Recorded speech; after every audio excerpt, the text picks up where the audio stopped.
राधे दोस्तों, आप सभी का स्वागत है हमारे चैनल दिव्य हिंदू कथा में। चलिए आज सुनते हैं इंदिरा एकादशी व्रत कथा।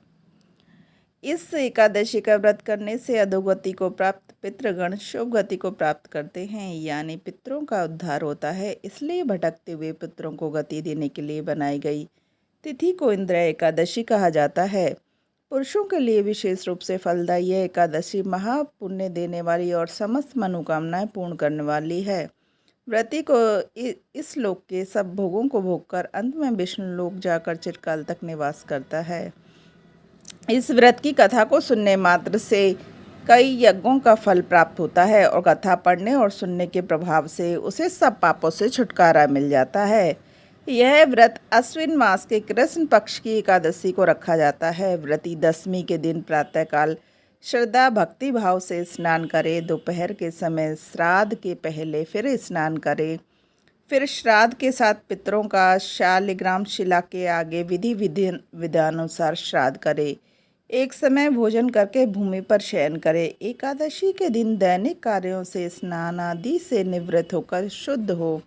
फिर शालग्राम भगवान को पंचामृत से स्नान करा के वस्त्र पहनाए। विधि विधानुसार पूजन व आरती करे। मिष्ठान का भोग लगाए, तुलसी अर्पण करे और भक्तों में प्रसाद बांटे। उपवास के दौरान केवल फलाहार करे। इस व्रत में अन्न का सेवन करना वर्जित माना गया है। सब भोगों से परहेज करे। रात्र में भगवान के पास ही सोई दूसरे दिन पारण करे और 5 ब्राह्मणों को भोजन करा के दान दक्षिणा दें। इस व्रत की कथा का उल्लेख इस प्रकार मिलता है।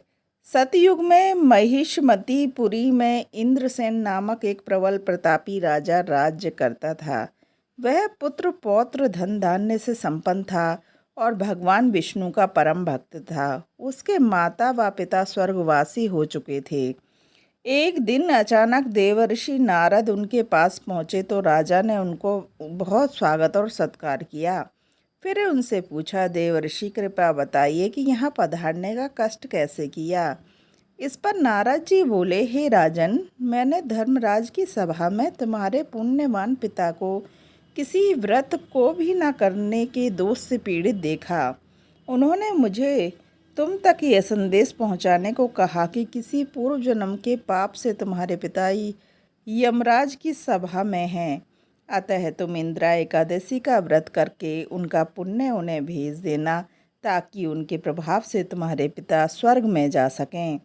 नारद से इंदिरा एकादशी के व्रत का पूरा विधि विधान समझकर राजा ने इस व्रत को पूर्ण श्रद्धा भाव से संपन्न किया और पितरों का श्राद्ध भी किया। ब्राह्मणों को भोजन करा के दान दक्षिणा दी तो राजा पर स्वर्ग से पुष्पों की वर्षा हुई। उनके पिता समस्त दोषों से मुक्त हो गए और गरुड़ पर चढ़कर बैकुंठ लोक चले गए। अंत में राजा ने भी इस लोक में सब सुखों को भोगकर विष्णु लोक में चिरकाल तक निवास किया। तो दोस्तों, आपको ये कथा कैसी लगी आप हमें ज़रूर बताएं और हमारे चैनल को सब्सक्राइब ज़रूर करें। राधे राधे दोस्तों।